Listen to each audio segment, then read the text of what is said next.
Hey guys, it's Braxton with the Huntin' Fool. We're here at the Vortex booth at SHOT Show 2020, and Ruben here with Vortex has some awesome new products coming out this year, and I'll let you explain about them. Awesome, thanks Braxton. So one of the real cool products that we got here at the show is the new UHD 18x56 binoculars. You guys are familiar with them, yeah. but I mean, really, one of the most recent kind of things we've seen in the long-range observation optics would be like a tripod bino. Yeah. There's a lot of benefits to a tripod bino, especially for the Western hunter. You really start to reduce the fatigue that you get as you spend hours and hours behind the glass. Yeah. So we've had the Razor HDs for a while.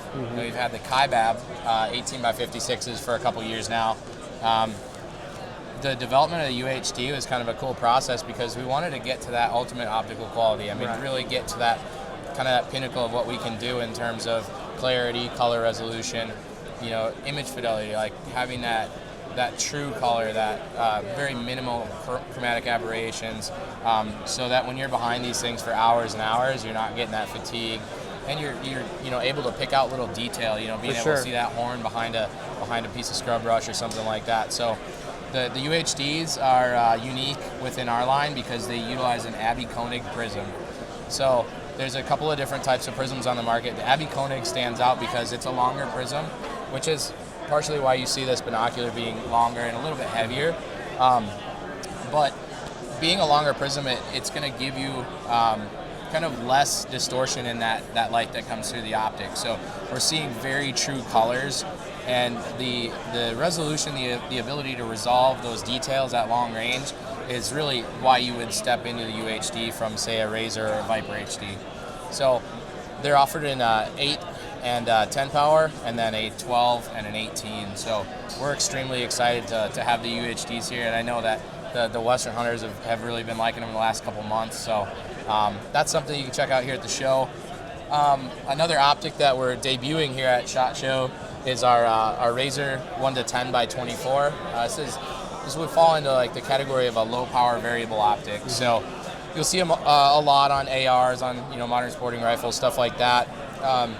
One of our kind of thought processes in developing this optic was that a 1-10 starts to take the place of a couple of different types of optics. So on 1 power, it's got a daylight bright center dot. You've got kind of the same usability as, say, like a red dot optic or a holographic type optic with that fine aiming point, really wide field of view. You can really pick up and get good speed on this. And then having the ability to go 8, 10 power, something like that, it starts to kind of break the threshold of what a lot of people would classify as like a precision type optic, right? It's not 18 or 24, but if you're shooting out, under 1,000 yards, 10 power is very, very usable. The Gen 2 1-6, that was the predecessor to this scope, featured a 30 millimeter tube, but other than that, this is a 34 mil tube, but the weight and the length of the optic are almost identical to the Gen 2 1-6, and the 1-6 was known for a really wide field of view, very forgiving eye box, and very good eye relief, and so we kind of started with those specifications, what we wanted out of the optic, and worked backwards, and the Gen 3 is what we came out with. So we're really excited to get this out to the public. It's got a MOA-based BDC reticle that's kind of built for speed, and then we've got a mill option, which allows you a little bit more precision. So those are a couple of things that we've got. Recently we got the Razor 4000 rangefinders, and the Fury was upgraded to a 5,000 yard rangefinder. So those are a couple of other things that we're showing off here at the show, but we're just mostly excited to get out and interact with customers and be here in Vegas, especially when it's cold up north. So yeah. Well, thank you very much. Thanks, man. And I hope you have a great show. Yeah, thank you.